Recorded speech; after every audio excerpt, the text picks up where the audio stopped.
Assalamualaikum warahmatullahi wabarakatuh. Halo sobat kampus, selamat bergabung di podcast Mahasiswa.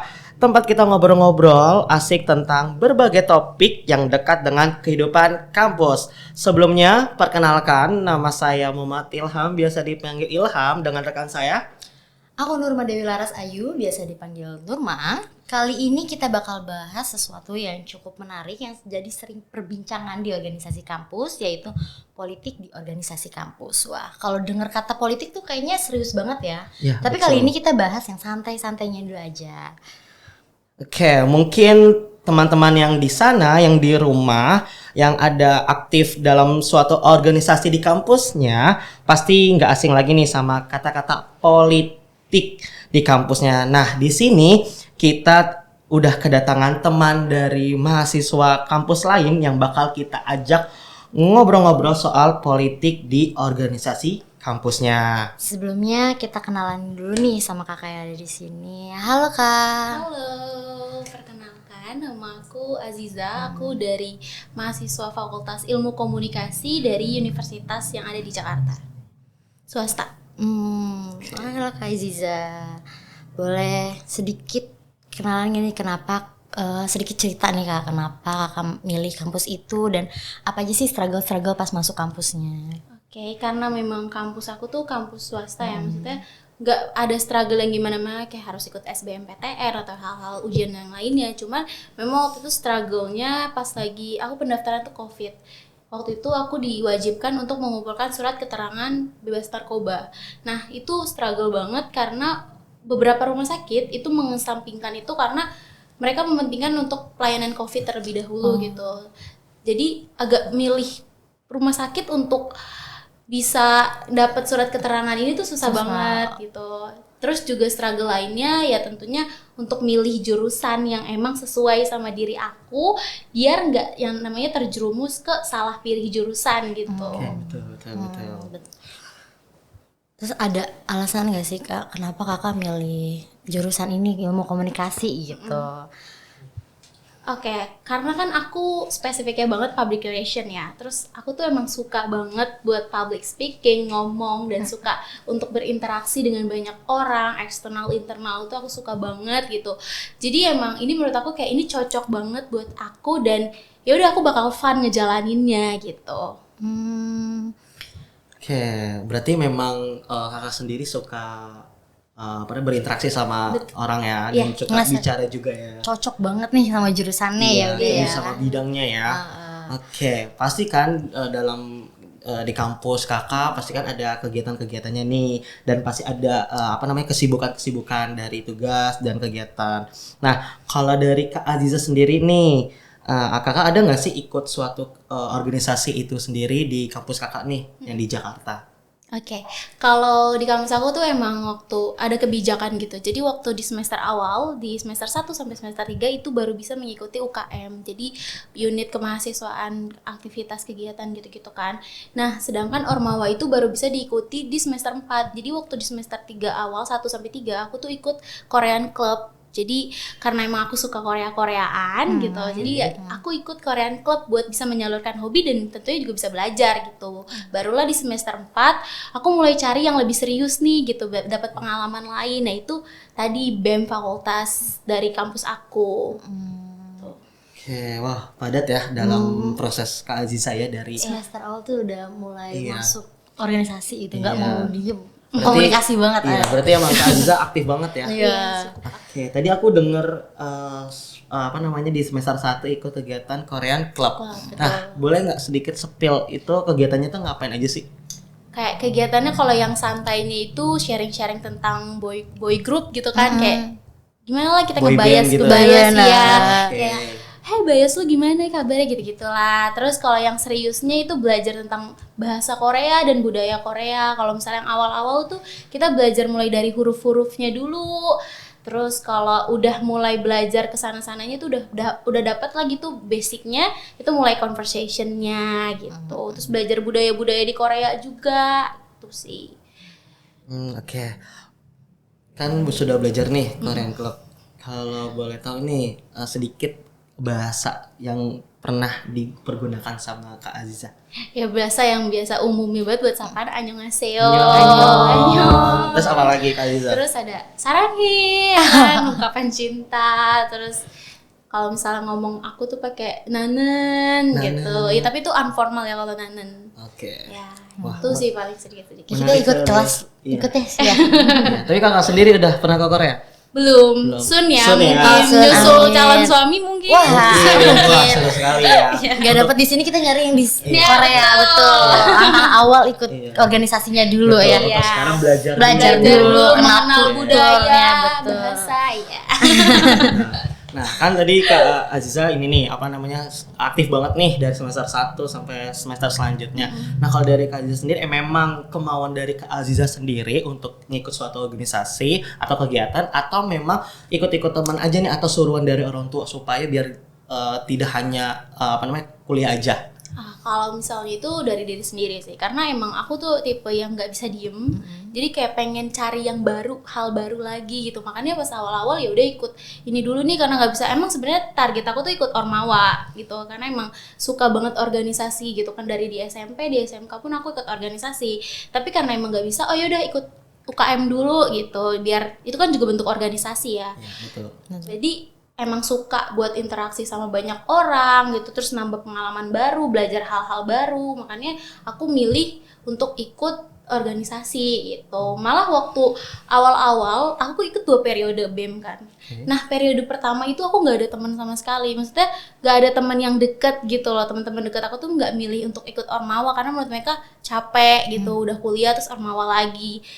Akhirnya terus mereka di periode setelahnya, periode kedua, itu mereka jadi ikut ketarik sama aku karena aku ikut organisasi, terus kayak menurut mereka seru nih kayaknya gitu. Iya. Akhirnya aku jadi punya temen juga, misalnya temen circle aku dan temen baru juga ada gitu. Oke, oh berarti memang Kak Aziza ini super aktif banget ya. Jadi istilah kayak nggak bisa diem gitu ya. Iya, Jadi harus aktif ya, harus bersosialisasi juga ya. Ya, gimana menggambarkan sebagaimana ilmu komunikasi gitu Iya, ya, betul. komunikasi sama teman-teman mahasiswa yang lainnya. Iya. Oke. Karena kan ikut organisasi itu bukan cuman buat ngisi waktu ya Kak. Iya, betul. Karena Kakak bener-bener ngedapetin feedback positifnya banget dari Betul, organisasi betul, itu betul. ya. Nah. Oke, tadi kita sudah bahas untuk awal-awal. Kalau udah dengar kata politik, kedengarannya serius banget nih ya kan. Terus juga kali ini kita bakal bahas yang ringan-ringan aja nih ya kan, Nurma terus Kak Aziza. Nah, karena kadang kalau kita dengar kata politik di kampus, kepikirannya itu cuma pemilihan ketua, terus kampanye calon ketua organisasi aja. Padahal sebenarnya komunikasi politik itu lebih luas dari itu. Karena itu kita di sini buat ngobrol bareng dan minta Kak Aziza untuk bantu jelasin gitu apa sih politik di organisasi kampus tuh. Ya. Kalau secara harfiah ya kita bahas komunikasi, namanya komunikasi itu berarti proses penyampaian pesan kan. Terus kalau komunikasi politik berarti proses penyampaian pesan yang dimana ada unsur-unsur kepentingan politiknya gitu. Nah itu sih secara garis besar komunikasi politik. Sedangkan kalau misalnya kita lebih luas lagi, komunikasi politik itu banyak banget gitu. Ada namanya komunikasi di dalam organisasi gitu, komunikasi antar pribadi juga kan, untuk bisa mencapai tujuan organisasi itu sendiri gitu. Ya, oke. Jadi setuju komunikasi banget. politik itu cuma bukan hanya komunikasi antar pribadi, terus debat antar calon Calon, ketua, terus iya. kampanye, ya kan, terus juga bagaimana cara anggota organisasi menyampaikan ide-ide mereka untuk membangun relasi, untuk mempengaruhi keputusan yang diambil bersama. Berarti untuk bertujuan bersama ya. Ada nggak sih Kak contoh konflik yang Kakak alami gitu, mungkin konflik politik di organisasi kampus tuh kayak apa gitu? Kalau misalnya dari pengalaman aku sendiri, waktu itu tuh aku pernah ditunjuk jadi salah satu ketua pelaksana program yang bukan cukup baru, emang baru di kampus aku, yaitu Duta Vkom, dimana emang tujuannya itu buat bisa kita kasih sosok seseorang yang jadi panutan nih buat anak-anak Vkom di kampus aku. Tapi memang karena itu baru, jadi agak susah untuk tembusin izinnya gitu dari DPM-nya itu sendiri, karena memang program-program BEM itu diturunkannya sama DPM, maksudnya disahkannya banget ketok palu itu dari DPM gitu. Nah, DPM ini agak sedikit merasa ini belum sesiap itu gitu loh. Walaupun emang aku udah membuat gambaran, bener-bener gambaran banget, tapi menurut DPM tuh belum gitu loh. Ini belum siap, masih harus dikaji lagi karena terlalu baru untuk dilaksanakan. Akhirnya aku mencoba untuk discuss sama kaprodi aku. Nah, di situ kayak akhirnya saling tukar pikiran gitu. Waktu itu emang aku sempet kayak, "Pak, ini bagus loh programnya, bla bla bla," menjelaskan secara detail, tapi memang namanya di organisasi kita nggak bisa memaksakan apa yang kita mau. Kita harus mendengarkan pihak-pihak lainnya, sudut pandang lainnya, dan menurut Kaprodi dan juga DPM ini belum siap. Jadi ya udah gitu. Aku merasa kayak ya udah dikaji lagi untuk bisa dijalankan next kabinet. So ya udah di bawah naungan aku dikaji ulang gitu. Jadi di nextnya itu periode selanjutnya kita jalanin bisa lah gitu. Dimatengin dulu nih. Iya ya. betul, dikaji Waktu lagi, ya. disiapin lagi ya. Dimatengin lagi. Betul. Nah, kalau biar komunikasinya tetap lancar nih ya Kak, biar nggak ada miskom atau salah kaprah, ada nggak sih cara-caranya dari Kak Aziza tuh apa aja? Kan kakak anak komunikasi politik nih, coba betul. dong Jelaskan dikasih tahu, sebenarnya.